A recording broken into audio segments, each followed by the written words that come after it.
6 rahasia ibu rumah tangga bisa bertahan saat ekonomi sulit. Padahal, penghasilan tetap. Sebelum lanjut bisa klik dulu tombol subscribe, like, dan share biar lebih banyak teman-teman lain bergabung. Dan juga kalau kamu punya ide tema video selanjutnya, langsung aja tulis di komen ya. Makasih. Pernah gak sih kamu duduk sendirian di dapur?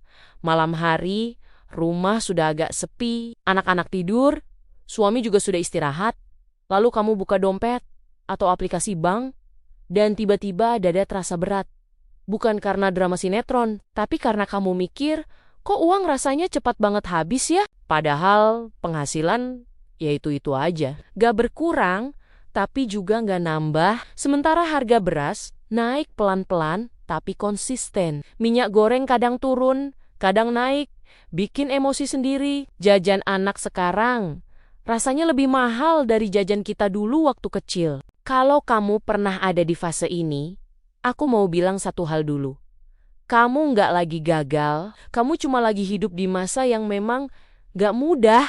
Di video ini aku mau ngajak kamu ngobrol santai. Bukan ceramah, bukan sok-sokan pintar keuangan, tapi cerita dari banyak ibu rumah tangga yang aku temui, yang kondisinya mirip-mirip, penghasilan tetap, ekonomi lagi sulit, tapi mereka bisa bertahan dengan waras, tanpa hutang yang nambah, dan tanpa drama berlebihan. Dan ternyata ada 6 rahasia yang selalu muncul. Rahasia pertama, mereka berdamai dengan kenyataan. Bukan pura-pura kuat. Ini kelihatannya sepele, tapi ini pondasi segalanya. Banyak orang capek bukan karena kekurangan uang, tapi karena denial, masih pengen hidup seperti dulu. Padahal kondisi sudah berubah. Ibu-ibu yang bertahan ini jujur sama diri sendiri. Mereka berani bilang, sekarang lagi susah, sekarang lagi harus ngerem. Sekarang belum waktunya foya-foya.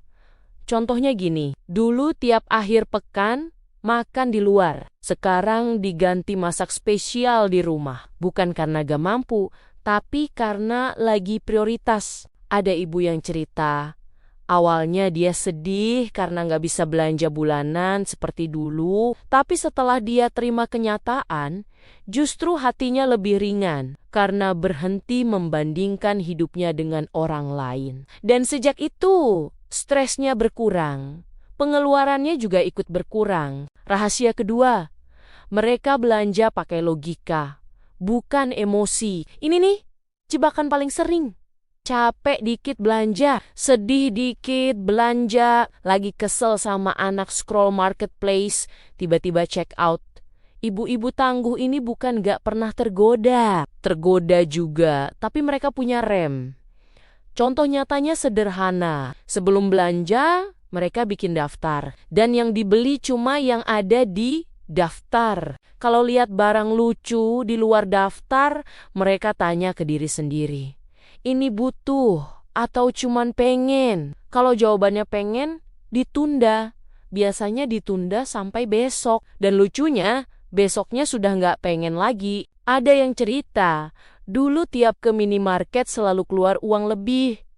Sekarang dia masuk toko sambil pegang catatan kecil. Dan dia bangga sendiri waktu pulang, karena berhasil keluar toko tanpa beli yang aneh-aneh. Rahasia ketiga, mereka pintar mengolah bahan sederhana, jadi cukup dan enak. Ini bukan soal masak mahal atau enggak. Ini soal kreativitas. Bahan sederhana itu bukan musuh. Justru itu penyelamat. Tempe, tahu, telur, sayur lokal, itu semua sahabat ibu rumah tangga. Yang beda cuma cara ngolahnya. Contoh realnya, hari ini tempe digoreng. Besok tempe diolah jadi oseng. Lusa tempe jadi lauk campur sayur. Anak-anak nggak bosan karena rasanya beda. Dompet juga nggak nangis karena bahannya itu aja. Ada ibu yang bilang, sejak dia jarang jajan di luar, justru anak-anak lebih doyan makan di rumah. Karena masakannya penuh niat dan rasa. Rahasia keempat, mereka mencatat pengeluaran walau sederhana. Gak harus aplikasi ribet, gak harus grafik warna-warni, cukup buku kecil atau kertas bekas. Uang masuk dicatat, uang keluar dicatat. Dari sini biasanya muncul momen jelek. Oh, ternyata uang habis bukan karena belanja besar, tapi karena jajan kecil yang sering 1.000, 2.000, 5.000. Kelihatannya kecil, tapi kalau tiap hari, sebulan bisa jadi besar. Ada ibu yang kaget waktu sadar uang jajannya lebih besar dari belanja dapur. Dan sejak itu dia pelan-pelan mengurangi, bukan berhenti total, tapi lebih sadar. Rahasia kelima, mereka nggak gengsi hidup sederhana. Ini berat buat banyak orang, karena tekanan sosial itu nyata. Undangan makan, arisan, nongkrong, ibu-ibu ini bukan nggak mau bersosialisasi, tapi mereka tahu batas. Kalau nggak ada budget, mereka berani bilang nggak dulu, tanpa drama, tanpa alasan berbelit.